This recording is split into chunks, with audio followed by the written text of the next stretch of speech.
Hear the Holy Gospel of our Lord Jesus Christ, according to Matthew. Jesus put before the crowd another parable.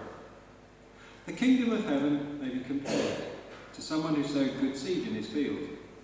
But while everybody was asleep, an enemy came and sowed the weeds among the wheat, and then went away.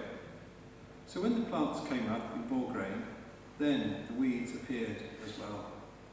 And the slaves of the householder came and said to him, "Master, did you not sow good seed in your field?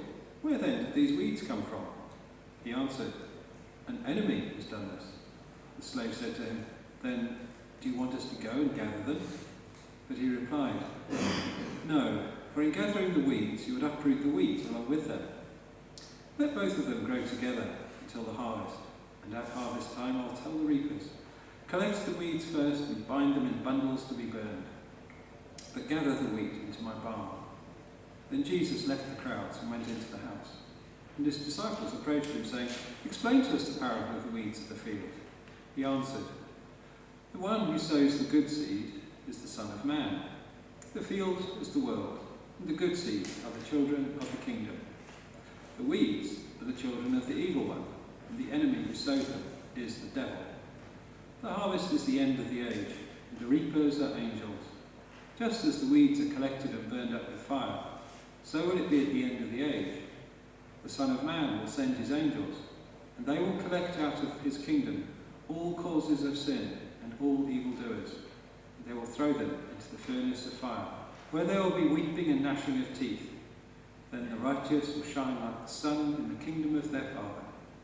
Let anyone with ears listen." This is the gospel of the Lord. Praise be to you, Christ. So please be seated.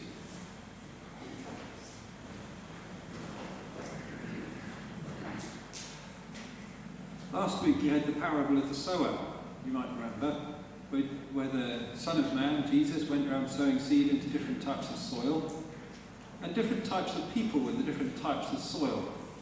And one thing I mentioned was the idea of the sheer happiness of seeing fields thick with corn, that if you live in a land where people grow corn and they depend on it, when you see the fields actually looking really good, it actually makes people feel happy. And how important it is to the economy, that they would have food, they'd have something to trade with, they'd have a bit of extra, all that kind of thing. But the heart of the matter was the different kinds of people that the seed would fall into and grow. And you might remember I mentioned how I've never grown wheat, because there's not much point growing a pot of wheat. You can have a plant pot with a strawberry plant or some herbs or something and it's worth doing. But wheat, and what's the point? You get a teaspoon at the end of it. And there's a man called John Seymour that wrote this book, Self-Sufficiency. And he said, I can remember it, he said, when you grow wheat, he said, you plough, you scatter, and then you just shut the gate to the field and leave it. You do not go and fiddle with your field. Why? Because there's a great temptation, because you see the weeds growing up in it, like in old pictures of wheat fields, you see poppies and you see flowers, you see cornflowers and all kinds of stuff mixed up with the wheat. But he said you just have to leave them. Because if you go out there weeding, you end up treading all over the wheat which you're trying to grow. And in this parable he makes the point, if you pull out the weeds, you'll pull out the wheat as well. So you just have to leave it. There is nothing you can do. When you've grown wheat, you let the field grow and you just leave it. And if there's a load of junk growing up with the wheat, well, too bad. Better luck next time. But there's nothing you can do while it's actually going on. You just have to leave it. And that was obviously well known to the Israelites who were listening to Jesus, because they knew how to grow wheat, a lot of them, because they lived in villages and people did that. So they'd know that you don't go out and just pull it out. They'd know that you just have to leave it. And at that time, this weed that they talk about is called zizunas, which isn't a word which trips off the tongue. But the thing was, it's a kind of grass. It's a bit like what we'd call ryegrass. So when it's young, it looks like wheat. But obviously when it grows up, it's useless. You can't get any bread out of ryegrass, can you? It's like the stuff you grow in your lawn. And actually there's a fungal infection which that kind of grass can get, which actually can send you mad. So not only is it useless, it can actually be quite bad for you. So you really do not want your wheat seed mixed up with this stuff, because it's useless and it could be bad for you. And so that's why they talk about the good seed. You know, you had good seed, didn't you? You know, tidy seed, it was just wheat, there was no like junk mixed up with it. He says, no, it was good seed. An enemy sowed the other stuff among them. And the first meaning of this, he talks about the sons of the kingdom, and the sons of the evil one. So the thing which obviously leaps to mind about these different types of people is not so much the kinds of inward life of these people, like in the last one. Each one of these plants, if you like, represents a person. Each one of them is either a good seed or a bad seed.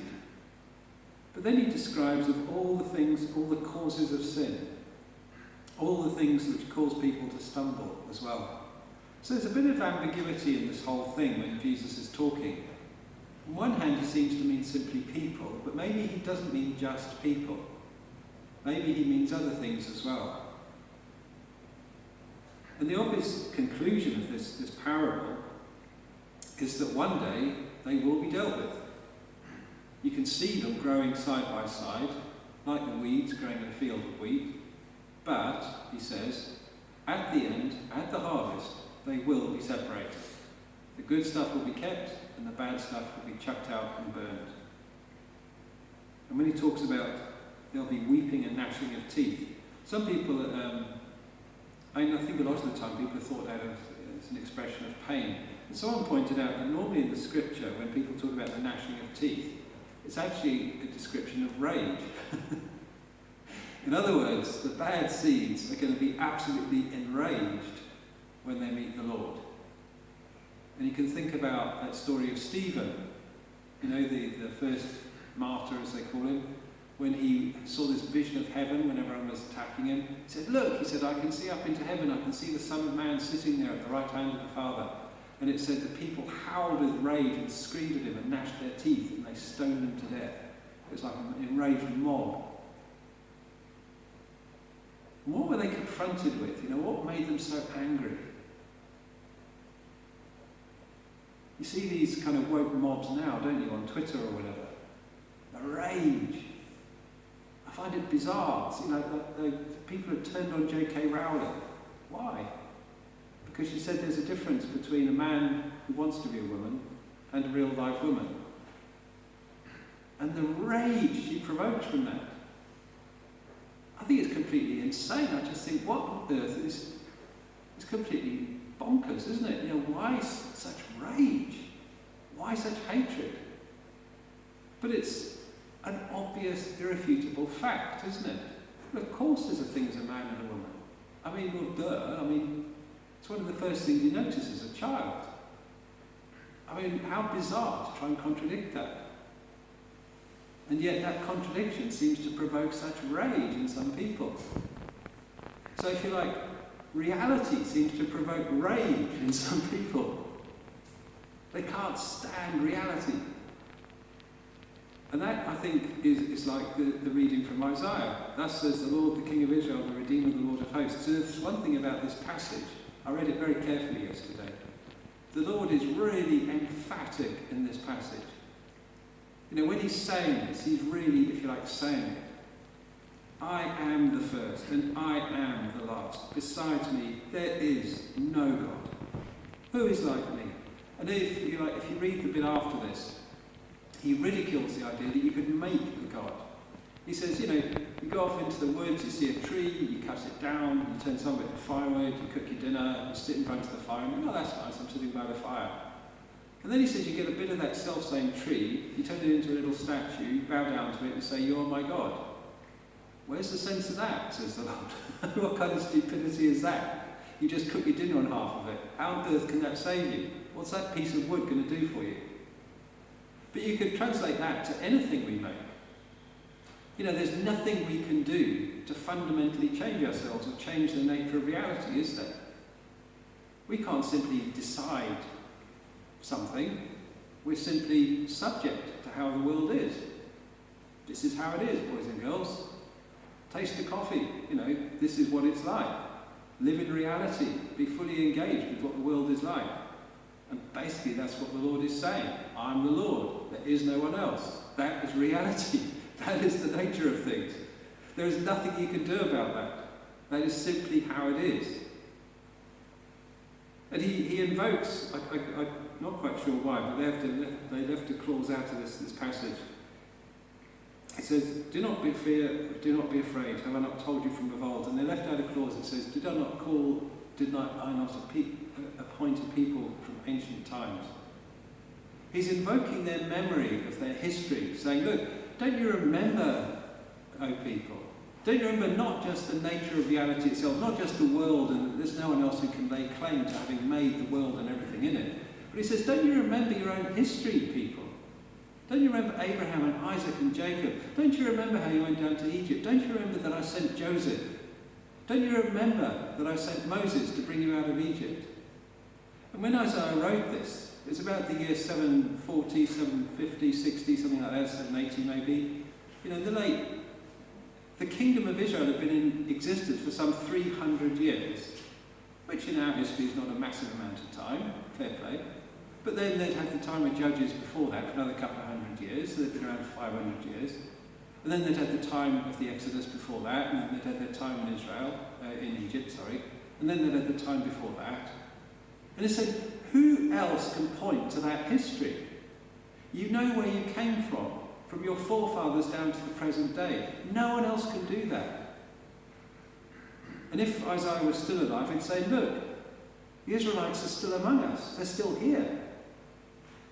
There is no other people on earth like that can have their history down through the ages. And why? Because the Lord appointed them. He said, right, I'm going to make you my people, and there you are. That is the nature of reality. That's just how it is. So if you ever doubt what I've said is true, look to yourselves. You're simply there. You know, that bears witness to what I've said. You are my witnesses, he says. Is there any God besides me? There is no other rock. There's nothing. And that is reality. And that reality provokes rage in some people.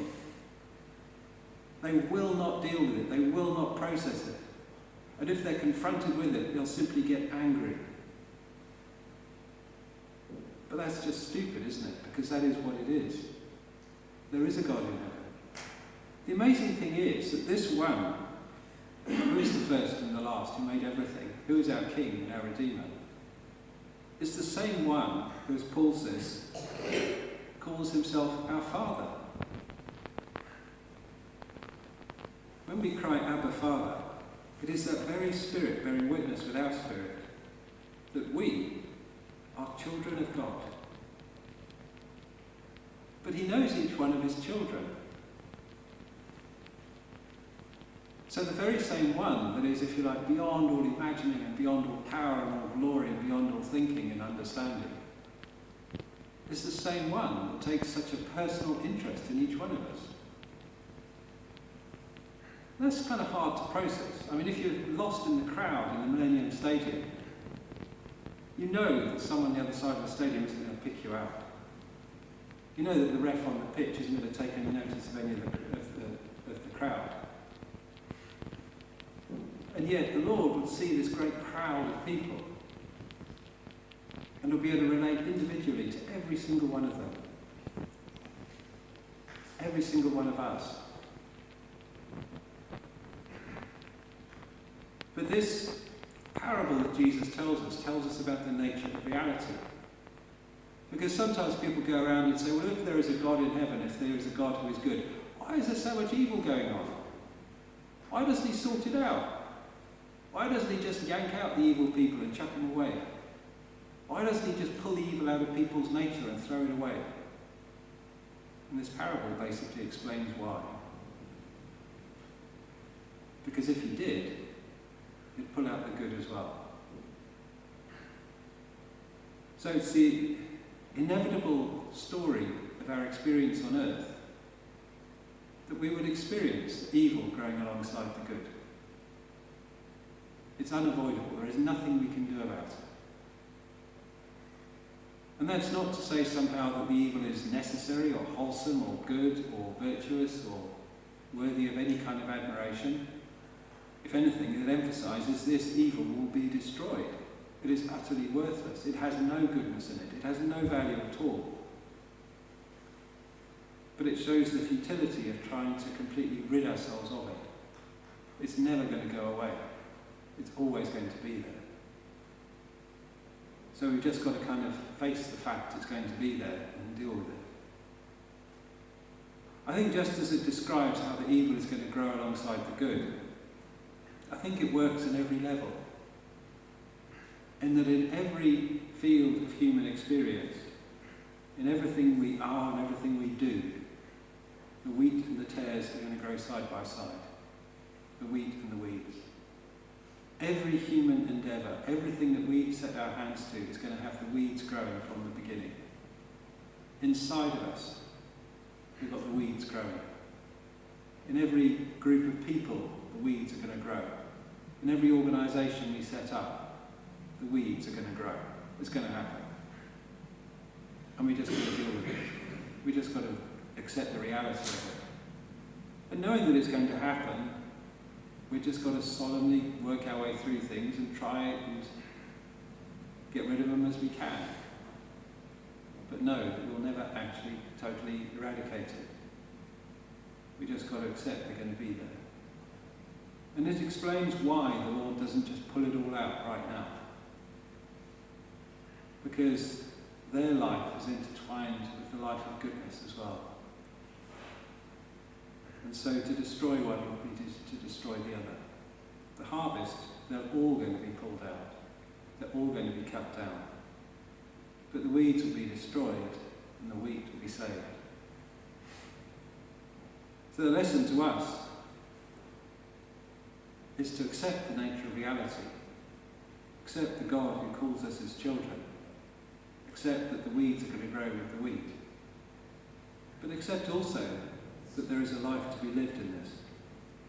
As if by the Spirit we put to death the deeds of the body, we will live.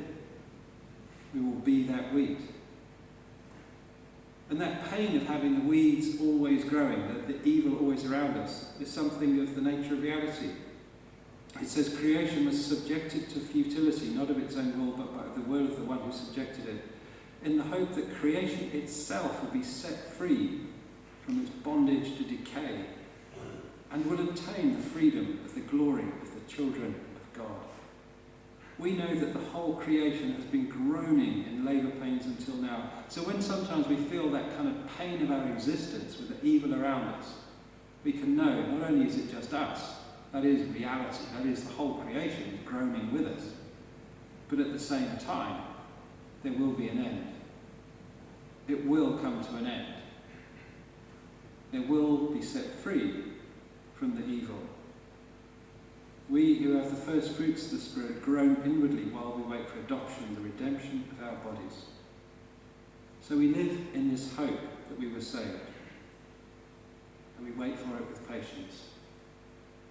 We have an eternal hope, even though now we groan with the pain around us. But we know that it's not futile.